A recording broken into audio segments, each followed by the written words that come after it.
பாசமுள்ள பார்வையிலே கடவுள் வாழ்கிறான். அவன் கருணையுள்ள நெஞ்சினிலே கோயில் கொள்கிறான். இதோ எந்த தெய்வம் முன்னாலே நான் ஒரே ஒரு புன்னகையில் கண்டேனே.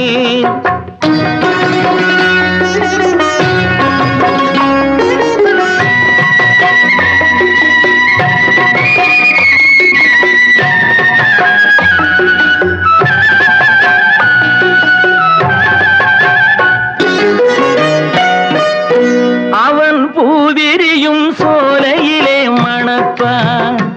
இசை பூங்குயிலின் தேன் குரலில் இருப்பான்.